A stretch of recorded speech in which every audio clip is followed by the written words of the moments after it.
My name is Anne Whitfield. I am 42 years old, and I want to tell you about a piece of paper I almost never found. A folded, slightly crumpled report card that had been living at the bottom of my son's backpack for 23 days, tucked beneath a library book he hadn't returned, and a broken pencil and a drawing of a dragon that I recognized as his from the particular way he draws the wings. I want to tell you what was on the front of it, and then I want to tell you what was on the back. Because the front of it made me want to sit down and have a serious conversation with my son about effort and responsibility and what it means to take school seriously. And the back of it made me sit down on the kitchen floor and not move for a long time. My son's name is Daniel. He is 9 years old. He is tall for his age, with his father's brown eyes and my father's stubbornness. And he has a laugh that I have never heard replicated in any other human being. Loud and sudden and completely unself-conscious. The kind of laugh that makes strangers in restaurants turn around and smile without knowing why. He loves 3 things in this world, with a ferocity that surprises me regularly. His dog, a golden retriever named Biscuit, who has been his best friend since Daniel was 4. Competitive swimming, which he has done since he was 6, and which is the one place where he is never distracted, never unfocused, entirely and completely himself. And building things, not kits, not instructions, but his own constructions from whatever materials he can find, things that have no name but that he can always explain if you ask him what they're for. He is not, by his own frequent admission, a school person. This is not said bitterly. It is not said as an excuse. It is simply something he has named about himself, with the matter-of-fact accuracy of a child who has assessed his own landscape honestly. He tries. I know he tries. I'm the one who sits beside him at the homework table 3 evenings a week, and I can see the effort it costs him to stay in his chair and move through material that does not come easily. He is not lazy. He is a child who learns differently, at a different pace, in a different register. And school as it is currently structured is not always designed with him in mind. His grades had been a quiet worry of mine for most of 3rd grade. Not crisis level, not failing, not a phone call from the teacher, but consistently below where the school considered on track, consistently accompanied by teacher comments like could apply himself more, and struggles to stay focused during independent work and the dreaded working below grade level in reading comprehension, which is the phrase that had been appearing on his reports since 1st grade, and that I had been trying to address with tutors and reading programs and patient nightly reading sessions with varying degrees of success. The 3rd grade report card arrived, according to the school's records, on a Thursday in October. I did not see it until a Friday in November. 23 days. I found it by accident, the way you find most things that have been hidden by a child. Not through any investigative effort, but through the ordinary chaos of family life, suddenly revealing something that had been tucked away. I was looking for his permission slip for a field trip. The field trip was the following Monday, and I had asked him twice that week if it had come home, and he had said yes. It was in his bag. He'd get it. He hadn't gotten it. Monday morning, 10 minutes before we needed to leave, I opened his backpack myself. The permission slip was there. So was the library book. So was the broken pencil. So was the dragon drawing. And underneath all of it, folded into quarters, was a piece of paper with the school district's letterhead, visible even folded. I knew immediately what it was. I unfolded it at the kitchen counter while Daniel ate his toast. And I looked at the grades, and I felt the familiar combination of things I always feel when I look at his grades. worry and protectiveness, and the constant internal negotiation between wanting to push him and not wanting to make school feel like the place where he is always not enough. Reading comprehension, D. Mathematics, C-. Science, B. Social studies, C. Physical education, a+. Art, A. I stood there for a moment with the paper in my hand. Then I turned it over because something on the back had caught my eye. A texture. Pencil marks, small ones, covering most of the page. Daniel had written on the back of his own report card. Not random scribbling. Not the dragon drawings he produces automatically when his hands need something to do. Writing. Real writing. In his particular large and slightly uneven print, covering the back of the paper in an arrangement that I first took for random, and then, as my eyes adjusted, recognized as deliberate. He had written in large letters across the top, "Things I am good at." And then below it, in a numbered list, in his careful 9-year-old print, 1, swimming. I can do the butterfly now, and most kids in my grade can't. 2, building things. I built a bridge out of popsicle sticks that held 14 books, and that is a record. 3, taking care of Biscuit.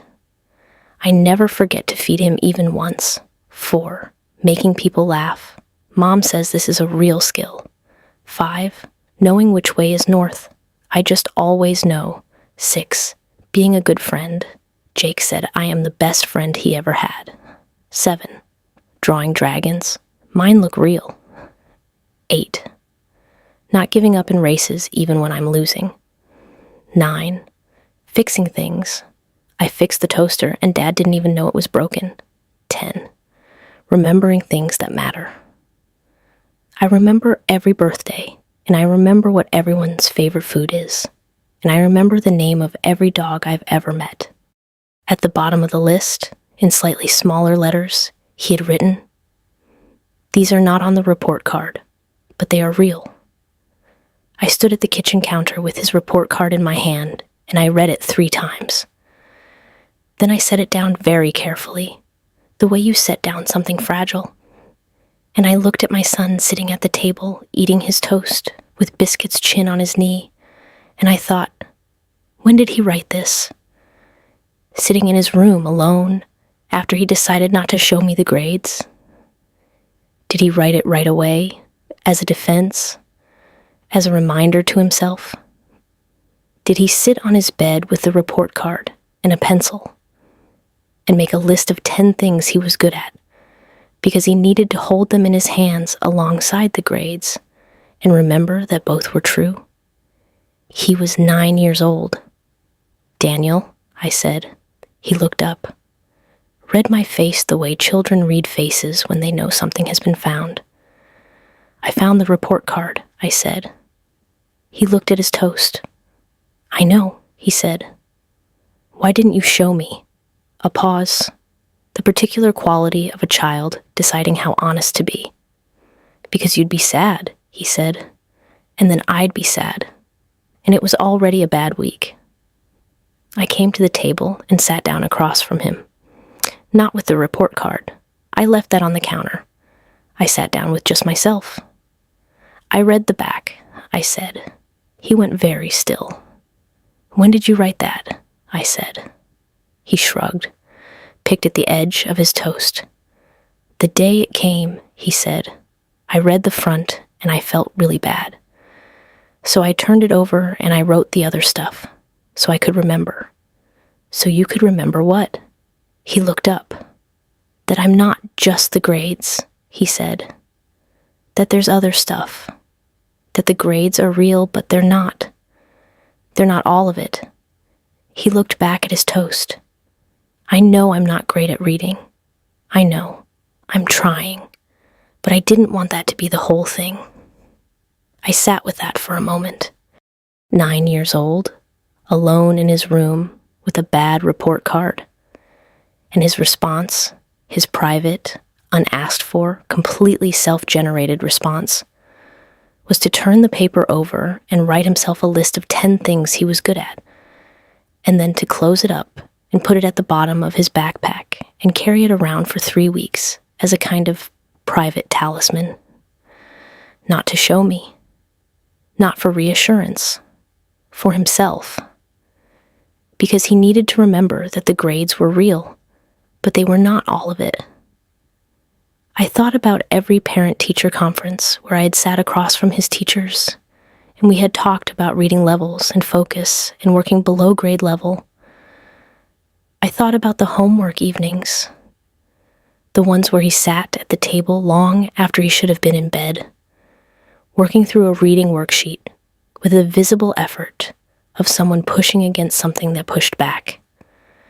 I thought about the conversation we'd had in September when his new teacher had sent home a note about his reading comprehension, and I had sat down with him at the table and talked about the importance of school and trying your best. I had said all the right things. I had not said, "You are not just the grades." Not once. Not in 9 years of school. I had said things that were near it. I love you no matter what. I'm proud of you for trying. But I had not said this specific thing. I had not named it directly. I had not sat across from my son and said, "The grades are real. And they are not all of it. And you knowing that is not denial, it is sanity. And it is something I should have told you before you had to tell yourself." He had told himself, alone at the bottom of a backpack, in slightly uneven 9-year-old print. "Daniel," I said. He looked up. "Can I tell you something?" He nodded. "You're right," I said. "You are not just the grades, and everything on that list is real. The butterfly stroke is real. The bridge that held 14 books is real. The way you take care of Biscuit is real. Jake's right that you're the best friend he's ever had. I've watched you be his friend, and I know that's true." I stopped. I should have told you that, not instead of talking about the grades. We're going to keep working on the grades, and I'm going to keep helping you, because I know you can get better, and I want that for you.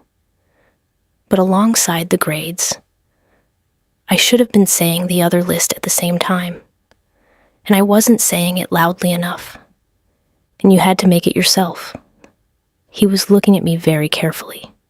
"You're not mad?" he said. "About which part?" "That I hid it."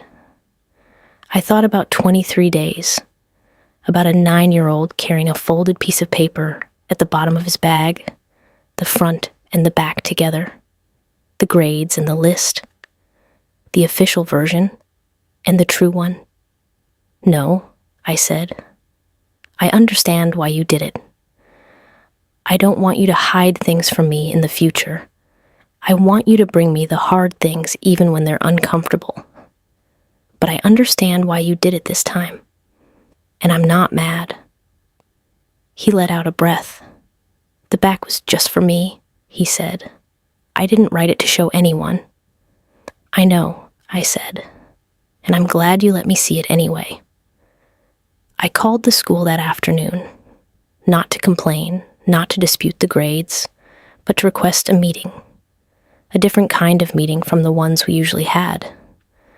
Not a meeting about reading levels and intervention strategies, but a meeting where I wanted to ask his teacher a question I had never thought to ask before. What is Daniel good at, specifically in your classroom? Not as a positive spin on a difficult report, genuinely. What do you see him do well? His teacher, Mrs. Okafor, paused when I asked this. Then she said, "I'm glad you asked that, because there are real things."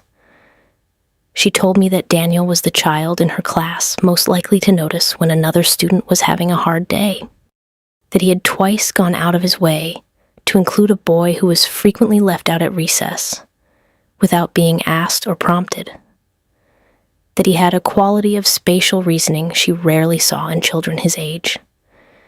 He had figured out independently, during a geometry unit, a method for calculating area that wasn't in the textbook, and she had asked him to explain it to the class. "He struggles with reading comprehension," she said. "That's real, and we need to address it. But I want you to know that when I look at Daniel, I don't only see the reading comprehension score." I asked her if she had ever told him that. A pause. "I tell him he's trying hard," she said. "But specifically, the noticing, the including, the geometry method." "Have you said those things to him by name?" Another pause, longer. "I'll do that," she said. "I should have been doing that." I kept the report card, not the front, the back. I took a photograph of the back with his list of 10 things, and I printed it and put it in a frame on the bookshelf in the kitchen where we do homework, so that it is there every evening when we sit down to work, through reading comprehension worksheets and mathematics that don't come easily. It is there so that both of us can see it. Daniel noticed it the day I put it up. He stood in front of it for a long moment. Then he turned to me. "Why did you put that there?" he said. "Because it's true," I said. "And true things belong somewhere visible." He looked at it for another moment. "Can I add to it?" he said. "Yes," I said, "whenever you want." He got a marker and added, in larger letters than the original, 11. I taught Biscuit 4 tricks. Then he sat down and opened his reading worksheet. He did not finish it that night without difficulty. Reading comprehension is still hard for him, and it did not become less hard because of a framed list on a shelf. But at one point, about 40 minutes in, he looked up at the shelf and then back down at his paper, and something in his face settled, and he kept going. That was enough. For that evening, that was entirely enough. His grades at the end of the year were better. Not dramatically, not a sudden transformation, not the story where the insight produces the miracle. Reading comprehension moved from D to C+, which represents a significant amount of actual work by an actual 9-year-old who finds reading genuinely difficult and did it anyway, every evening, for months. Mathematics moved to C. Science stayed at B, which is where it belongs, because science is the subject that currently makes the most sense to him. His teacher wrote in her end-of-year comment, "Daniel has shown real growth this year, not only academically, but in his confidence and willingness to contribute. He is a child who brings something particular to this classroom that is difficult to measure, but easy to feel." I read this to Daniel. He listened with his face pointed at Biscuit. When I finished, he said, "What does difficult to measure but easy to feel mean?" "It means," I said, "that you have things in you that don't show up on report cards." He thought about that. "Like my list," he said. "Exactly like your list," I said. He nodded and went back to Biscuit. The list now has 14 items on it. He adds to it when he thinks of something new in his large, uneven print, with the same matter-of-fact accuracy with which he originally wrote it. Not bragging, not overclaiming, just noting, just keeping the record accurate. 12. I can hold my breath for 47 seconds. 13. I always know when someone is lying. 14. I make really good hot chocolate, better than Mom's. That last one is debatable, but I let it stand. Some records belong to the person keeping them. If you have a child who struggles in school, who sits at the homework table longer than other kids, who brings home grades that don't reflect the fullness of who they are, who has learned to separate themselves from a number on a page, please say it to them directly. Not as consolation, not as spin, as a true thing that they deserve to hear plainly. You are not just the grades. The grades are real. Work on them. Keep trying. And also, You are not just the grades. Both things, together, out loud. Because if you don't say it, they will eventually have to say it to themselves, alone, at the bottom of a backpack on a bad week. And they can do that. Our children are more resourceful than we know. But they should not have to. We should be the ones who say it first. Subscribe to Tender Heart Stories and tell me in the comments, has your child ever surprised you by how deeply they understood their own worth? See you in the next one.